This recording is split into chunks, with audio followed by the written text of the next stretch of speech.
Dear students, आज हम बात करेंगे फाइलम एस्केलमिंथिस मतलब राउंड वॉर्म्स की। अगर आप इनकी बॉडी देखें, the body is circular in outline, that's why these are called as round worms.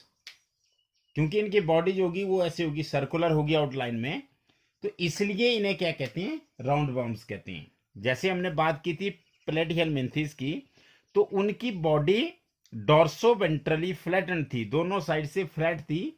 इनकी बॉडी जो है वो आउटलाइन में सर्कुलर है, that's why these are called as roundworms. Now the second important thing is these may be free living,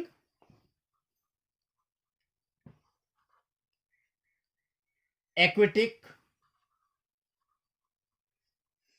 terrestrial और साथ में कैसे उसके हैं, parasitic. Parasitic in plants and animals.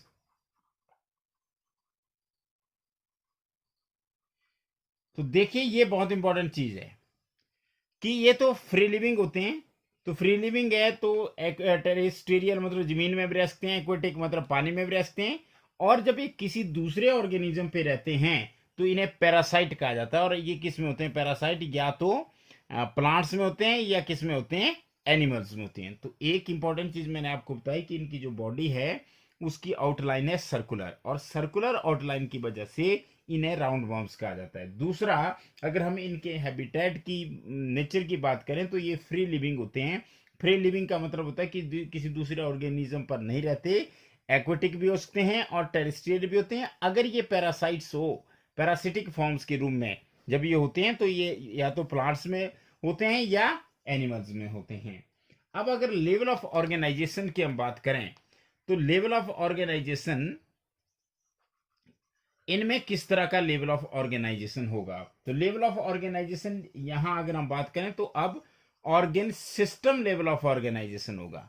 अब ऑर्गन भी नहीं होगा, अब कौन सा होगा, organ system level of organisation. मतलब जो है वो ऑर्गन्स भी आपस में क्या हो गए, एसोसिएट हो जाएंगे और एक सिस्टम बनाएंगे, जैसे circulatory system, digestive system, excretory system.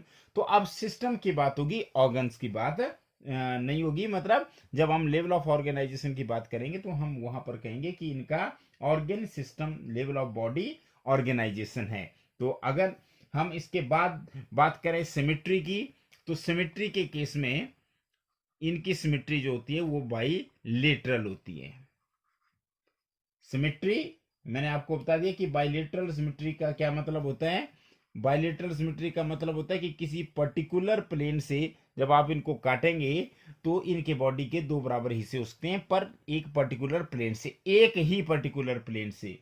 और अगर मान लिया जाए हर जगह से काट करके सेंट्रल एक्सिस के थ्रू जब किसी भी प्लेन से आप काट लो और उसके दो बराबर हिस्से हो जाए तो वो सिमेट्री होती है रेडियल। पर यहाँ पे रेडियल सिमेट्री नहीं है, यहाँ पे सिमेट्री है बाइलेटरल, मतलब एक पर्टिकुलर प्लेन के थ्रू इनको दो बराबर भागों में बांटा जा सकता है। इसके अलावा जर्म लेयर्स की हम बात करें तो कंडीशन है ट्रिप्लोब्लास्टिक। अब जो ट्रिप्लोब्लास्टिक कंडीशन है ये क्या है कि इनमें कितनी जर्म्स लेयर होती है, 3 जर्म लेयर्स होती हैं। और 3 जर्म लेयर्स में कौन कौन सी होती है, एक्टोडर्म, एंडोडर्म एंड मीजोडर्म। तो ट्रिप्लोब्लास्टिक। इसके बाद हम पहले भी एग्जांपल में कर चुके हैं, these are pseudocoelomates. Now what do you mean by pseudocoelomates. Pseudocoelomates का मतलब होता है they have pseudocoelom. Now what is this pseudocoelom. Pseudocoelom means false coelom.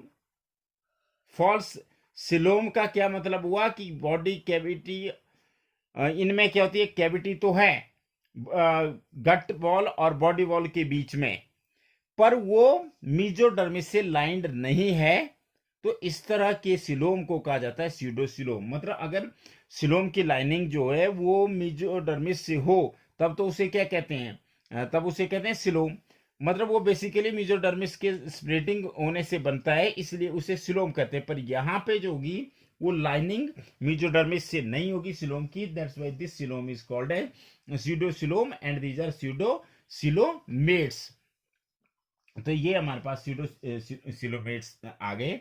और सीडोसिलोमेट्स जो होंगे किस वजह से होंगे कि इनमें जो सिलोम होता है वो सीडोसिलोम होता है। और सीडोसिलोम का मैंने एक बार फिर मैं आपको बता रहा हूँ कि सीडोसिलोम का मतलब होगा when the coelom is not lined by mesodermis then it is called as pseudocoelom. अब एलिमेंट्री कैनाल देखिए, एलिमेंट्री कैनाल अगर हम प्लेटी एलिमेंथिस की बात करें तो वहां पे एलिमेंट्री कैनाल जो होती है वो इनकम्प्लीट होती है। इनकम्प्लीट का मतलब है कि एक ही ओपनिंग होती है।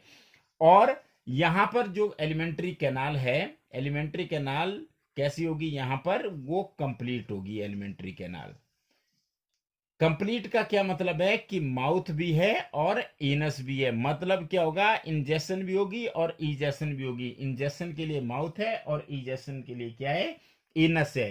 तो that's why their alimentary canal is complete with a well developed muscular pharynx. देखिए, हम हर फाइलम में कोई ना कोई इंपॉर्टेंट करेक्टरिस्टिक कर रहे हैं, और इनकी जो इंपॉर्टेंट करेक्टरिस्टिक है, इनका जो फेरिंग्स है दैट इज मस्कुलर। तो इनका जो फेरिंग्स होगा वो कैसा होता है, वो मस्कुलर होता है। तो दिस इज वेरी इंपॉर्टेंट, मतलब एलिमेंट्री कैनाल इनकी कंप्लीट है, और इनमें जो मस्कुलर फेरिंग्स है ये कैसा है, इट इज वेल डेवलप्ड और वेल डेवलप्ड। तो ये हमारे पास आ गई एलिमेंट्री कैनाल की बात। अब अगर हम बात करें एक्सक्रीशन की, तो एक्सक्रीशन के केस में, एक्सक्रीशन का मतलब क्या होता है कि बॉडी से जो वेस्ट होते हैं, एक्सक्रीटरी वेस्ट होते हैं, उनको बाहर एक्सक्रीट आउट करना, उसे कहते हैं एक्सक्रीशन। तो अगर हम एक्सक्रीशन की बात करें तो इसमें क्या होगा कि an excretory tube remove the body waste from the body cavity. मतलब बेसिकली यहाँ पे क्या है, जैसे प्लेटी एलिमेंथिस में क्या है, वहां पे फ्लेम सेल्स, यहाँ पे क्या है, एक्सक्रीटरी ट्यूब। और ये एक्सक्रीटरी ट्यूब क्या करती है, ये एक्सक्रीट आउट करती है वेस्ट को थ्रू एक्सक्रीटरी पोर्स के थ्रू। तो यहाँ पे एक्सक्रीशन के लिए क्या है, हमारे पास एक्सक्रीटरी ट्यूब है which removes the body waste from the body cavity through excretory pores. अब अगर हम यहां पर बात करें तो यहां पे जो सेक्सेस होंगे दे आर सेपरेट। ये नई चीज आई यहां पे, सेक्सेस आर सेपरेट। और इस कंडीशन को कहते हैं डायोसियस। डायोसियस का मतलब हो गया कि मेल हमारे पास अलग और फीमेल अलग। जब मेल और फीमेल डिफरेंशिएटेड नहीं होते तो उस कंडीशन को बोलते हैं मोनोसियस। मतलब एक ही के अंदर मेल सेक्स ऑर्गन भी होते हैं और फीमेल सेक्स ऑर्गन भी होते हैं, उस कंडीशन को बोलते हैं मोनोसियस। यहां पर हमारे पास कैसे हैं कि male and female are distinct. You can say there is a well marked sexual dimorphism. देखिए, मैं आपको एक और वर्ड दे रहा हूं, सेक्सुअल डाइमॉर्फिज्म। सेक्सुअल डाइमॉर्फिज्म का मतलब होता है male and female are distinct. मतलब वो कैसे होते हैं, वो डिस्टिंक्ट होते हैं। मेल और फीमेल जो होते हैं दे आर मॉर्फोलॉजिकली डिस्टिंक्ट। अगर हम बात करें मेल की तो वो छोटे होते हैं, और फीमेल जो होते हैं वो लंबे होते हैं। तो अगर इसके हम देखें कि एक्सटर्नली इनको हम डिस्टिंक्ट कर पाए तो इस कंडीशन को बोलते हैं, मेल और फीमेल को डिस्टिंक्ट कर पाए तो इस कंडीशन को कहा जाता है सेक्सुअल डाइमॉर्फिज्म। और मैंने बताया कि यहां पर मेल अलग है, फीमेल अलग है, मतलब कौन सी कंडीशन है हमारे पास, डायोसियस कंडीशन है। और फर्टिलाइजेशन की अगर हम बात करें तो फर्टिलाइजेशन कैसी होगी, यहां पे फर्टिलाइजेशन जो होगी वो इंटरनल होगी। और फर्टिलाइजेशन जब इंटरनल होती है तो इंटरनल का मतलब है कि वो बॉडी के अंदर होती है। तो इसके अलावा जो लास्ट हमारे पास पॉइंट रहता है वो रहता है डेवलपमेंट का।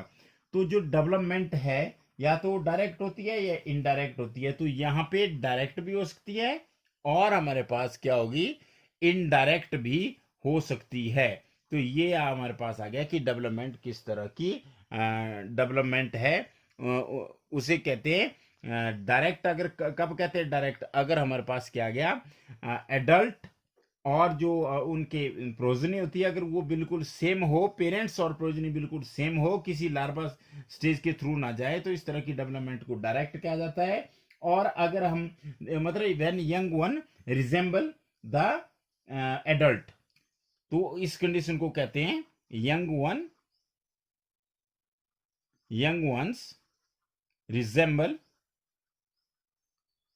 The adult. मतलब क्या है कि एडल्ट और यंग वंस में कोई डिफरेंशिएशन नहीं हो। जैसे मैं बार बार आपको एक एग्जांपल देता हूँ क्योंकि वो आसान एग्जांपल है, कि जैसे टोड, अगर हमारे पास जो टेडपोल लार्वा होता है, तो टेडपोल लार्वा कैसा होता है, टेडपोल लार्वा मेंढक से अलग होता है, फ्रॉग से अलग होता है। तो अगर ऐसी कंडीशन हो तो उस कंडीशन को कहते हैं इनडायरेक्ट डेवलपमेंट।